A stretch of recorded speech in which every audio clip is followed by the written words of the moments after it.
to be a kick. It'll stay with Atlantic. 52 seconds to go. Well, again, even though the Treynor might come up short, this is, Scott Rucker's going to get some things he can really kind of work and get ready for his tournament game next week as they're going to play the winner, Treynor or Treynor to Shenandoah. Riley off the glass, no good. Tipped around, corralled by Tarts. And now Treynor's got to go, and they've got to go quick. Stoggo, length of the floor, and there's a foul. He's going to call 2 shots on the shot on the way up.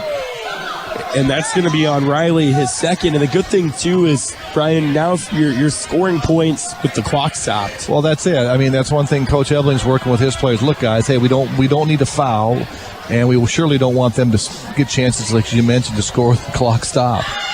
As Stoggo converts the first one, you'd almost rather have him make it and let the clock keep rolling than burn a timeout. Yeah, and it wasn't too long ago, Trevor, that University of Northern Iowa was playing Texas A&M. It's a 12-point game with 45 seconds something to like go. that, and it ended up coming out. So there are things that happen, and sometimes it's, Treynor's got that capability of just scoring, as you mentioned, very quick. And Stoggo gets the other one to go, 59-51. Then we had a substitution. And Tarks with the 4 fouls has to come out, so he can come back in now. They're going to go a little offense-defense switch. Tim Zimmerman will also check back in. Michigan really sat quite a bit of that. He didn't play much of the third quarter, if all, and then he got here. He's getting here late, but Coach Rucker going with the lineup that he had there. Tyler Moen misses the front end. The door's a little bit open because now, if your Treynor come down and hit a 3, you can get this into a 2-possession game, Trevor. So the back end, if you can get this and chip it down to at least 6, maybe 5. See what Moen has to say about that. Second attempt is also short. Rebound by Stoggo. And now the door is open for Treynor. They got to go. 35 seconds to go. Stoggo dribbles in. Picks up his dribble to Tarks. Tarks back to Stoggo. Stoggo back to Tarks. Tarks dribbles in. Goes up strong off the glass and one. Wow, and there's what you wanted right there. You didn't get the conventional 3 with the 3-point basket, but you got the knifing Tarks to the basket. Gets the basket to go. Chance for 3-throw. And as you mentioned, Trevor, clock stopped again. The only thing now is you can't sub him out because he's the free throw shooter. Well, he's got 4, but he's a veteran player. He's got 4. I mean, he knows the situation, and he'll know not to pick up a foul right here. So Jack Tarks at the charity stripe, trying to make this a 5-point game. He gets it to go, and it's 59-54. Now you can sub him out because he made the free throw. So Miska comes in, Tarks sits, and now pressure by the Cardinals right here, full court. Yeah, they're going to go to the full court pressure on the inbound. It's almost stolen away by Jorgensen. Whoa. And they're going to say it's with Atlantic. I don't know. Miska got a little piece of hand on that, and Molenek's unable to get. But here's the difference now. Riley unable to move on the baseline. He's got to stay put. 26 seconds to go. Riley inbounds it to Moen, and he's fouled immediately by Stoggo. Just a second runs off the clock. So 2 free throws are big here. It's a 5-point game. 2 free throws makes it a 3-possession game. If he makes just 1, it's still 2 possessions, a chance for the Cardinals. And they still have 2 timeouts too, Trevor. So Tyler Moen, who missed free throws just a moment ago, going to try to at least make this a 6-point game. With 25 seconds to go, takes a deep breath. It rolls off the rim short. Yep, and the door's still open here now. And now, of course, Jorgensen, the primary 3-point shooter, is the guy that they're going to have to really make sure that you don't let him get free on a screen. So Moen with the back end of this free throw attempt.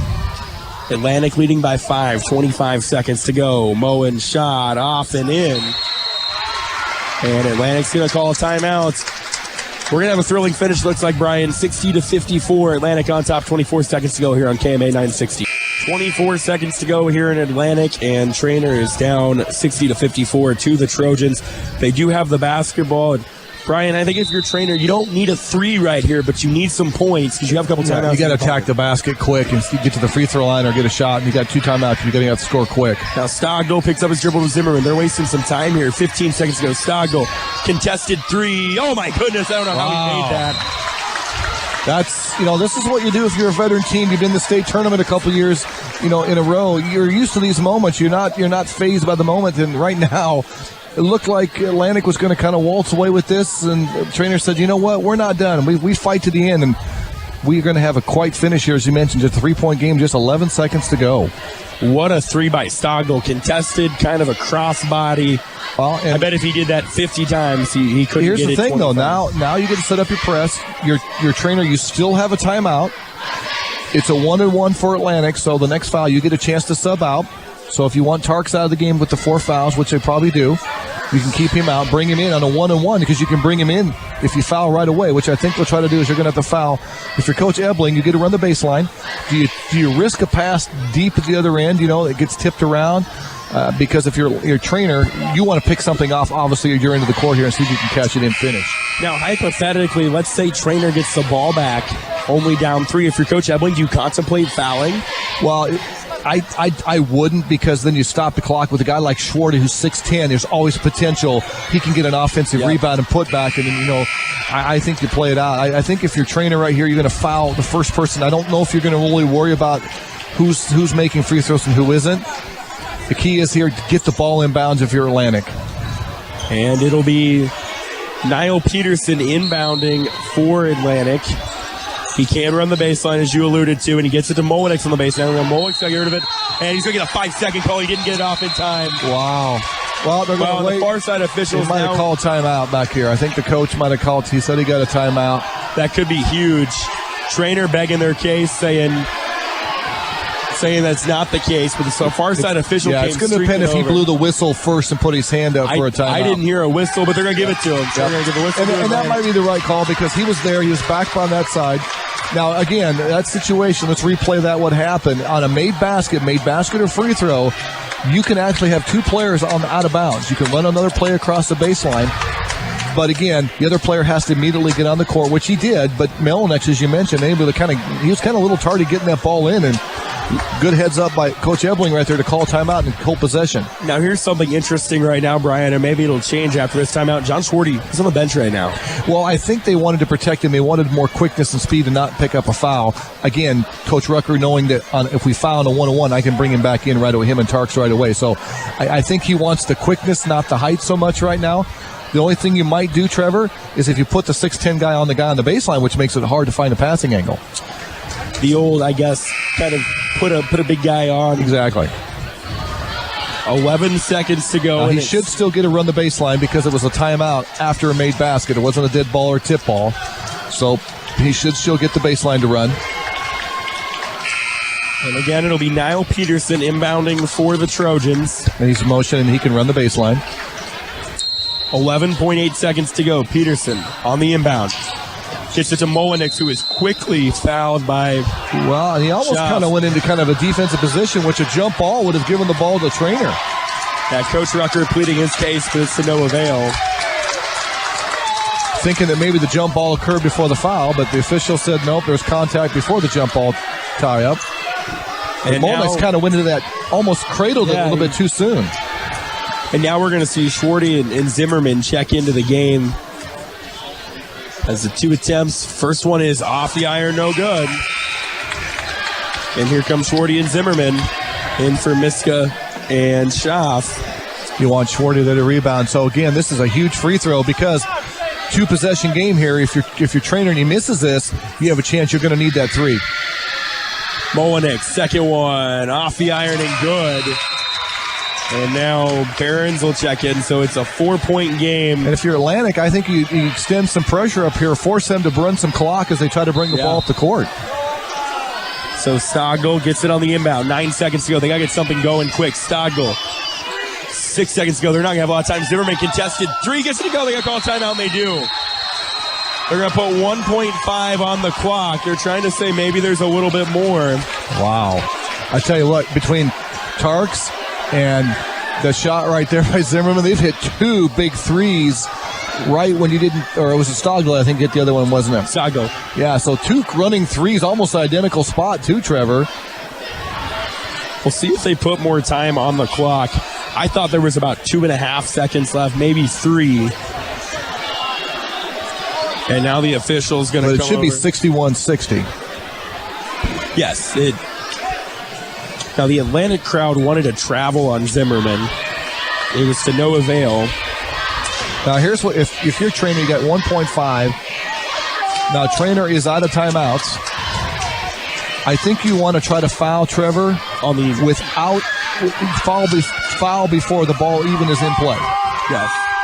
And then what I'm going to do is I'm going to, with a double bonus, I'm going to put John Schwarty down at the far end and try to baseball pass it down. And we saw earlier this year, I think it was against Logan Magnolia, they had a play like that. They were down 2, missed free throw, football pass, baseball pass, ends up going to overtime.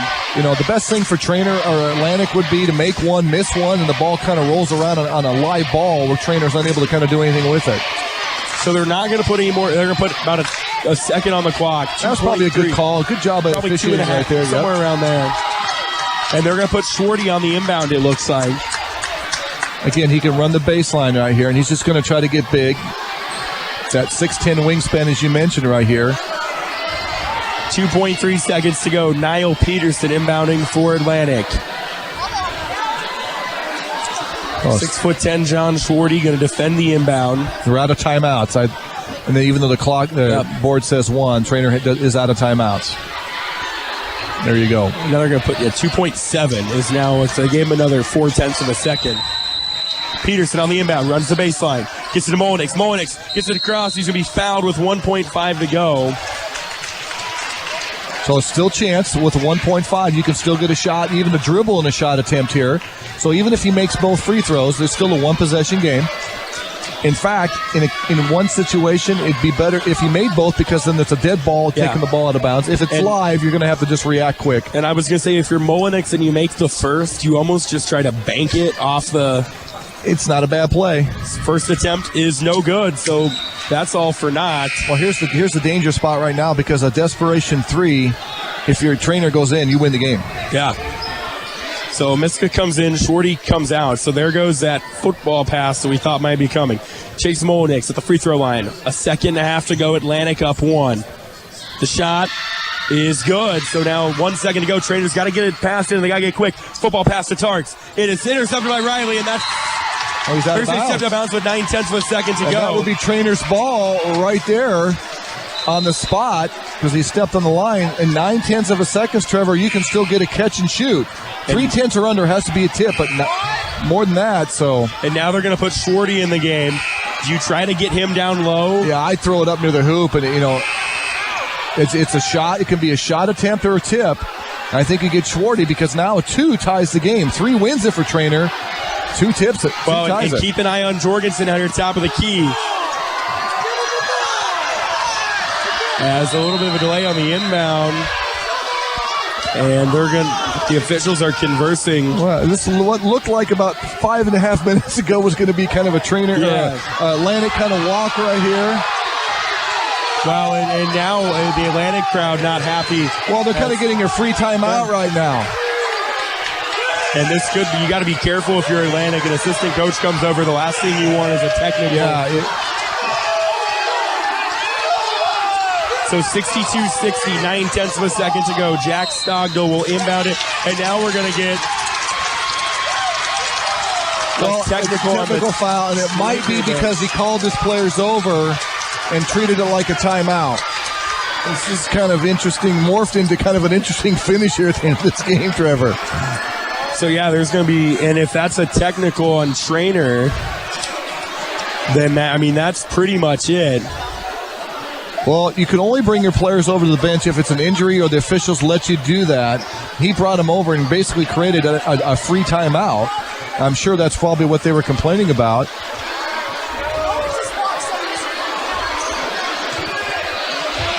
And, of course, after the technical, Atlantic will retain possession. So, in effect, Atlantic's going to probably come out of this one with what seemed to be a secure win to a narrow, breathe deep. We got this one at the end win. Yeah, Molinix drains the first one. So 63-60, 9/10 of a second to go, and just what was a really bizarre game. It was. And Molinix misses the second one, but it really doesn't matter. It's still a one-possession game, though, so if Treynor fouls and they miss free throws, you still have a chance because they put 1.5 on the clock now, so the clock keeps going up. This is every time you think the game's winding down, we keep adding seconds, Trevor. So 1.5 to go. They got to get it in, and you don't want to steal here. And notice football pass it, and it's caught by Handlos, and that's how the game will end. A entertaining, wild, bizarre game results in Atlantic victorious over Treynor, 63-60. Take a break and wrap things up here on KMA 960.